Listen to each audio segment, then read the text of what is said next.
I fitted the wings, as you recollect, and they had been primed and semi-filled.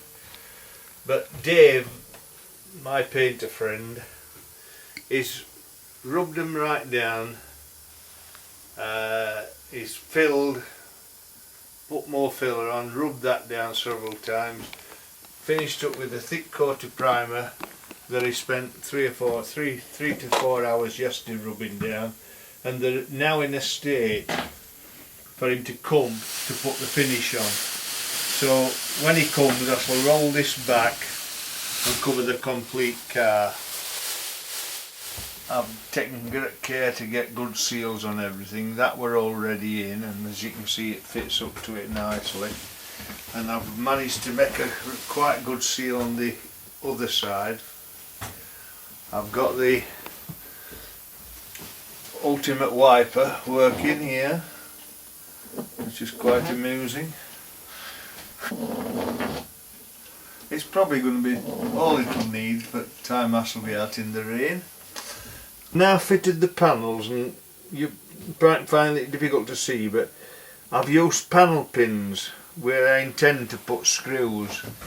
That way I decided that if I found there were metal behind, because there's quite a bit of metal in various places, I haven't finished up with a big hole, so it'll be a case of pulling them out and putting a chrome screw in. You might think it's not finished under here, but that's exactly how it was left. In this area, let me get in. This, obviously the panels, the front panels across here, the dashboard, but that's just left as you can see it. I might put a bit of this gloss paint on to make it look a bit prettier, but I've resisted the temptation to fit a panel in, which would be fairly easy to do, but it just wouldn't be like it was. This accelerator pedal would normally be that size, and it would have been over here. So what I've done, I've just extended it so that I can put my foot further this way, and then I've modified this.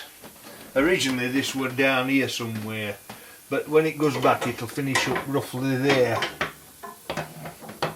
So I'm hoping I can get to all 3 pedals with my big feet. This is the door you come in at. You sit over here, and there ain't a door at this side, and this screen is permanently fixed. It's a sliding screen. Wants a little handle here to make operation easier. This is the actual driving position. Actually, it just about fits me. It's probably where I'd be. This pedal's as light as a feather. You'd think it were a diaphragm clutch, which it isn't, and you'll see why when we get underneath, because of the great leverage it has. We're looking at the mechanism for operating the clutch, and when you press the clutch it moves that way, which is the opposite way you want that to move. So I've had to create what's called a bell crank. It's pivoted there, that moves that way, which moves that way. And the other benefit of that is the force produced by the springs on that clutch, which is trying to push it that way, pushes that way, so the force I put on it counteracts it, and there's no movement of the engine. It's balanced in effect.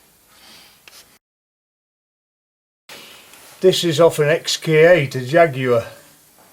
These are the original drive couplings for the normal engine, because obviously they're connected onto the normal place at the back, and obviously this has been added between the two because it happens to be the same size, and this bit of shaft, the square drive, the square on it, has been fitted into the input shaft of the gearbox. And it, as you know, it's pretty well lined through nicely. In fact, you can see it's free just by the slight movement I get. This is the Reliant exhaust, Reliant Robin exhaust. It was a lot of bends in it, as you can see, with all the wells with straightened it out reasonably, just to make it work on this car, and it goes up there. It goes up there, roughly where I have it now, and it's going through to the back, like that. And the silencer is on that end. They're superb, them little mirrors, you know. Do you know they were about 50 quid a piece? One of them survived dropping down the pit, but it finished up with them two little dents in it there. They go like this. That goes on there, and that goes in there. That gives you an idea of what they'll look like on either side.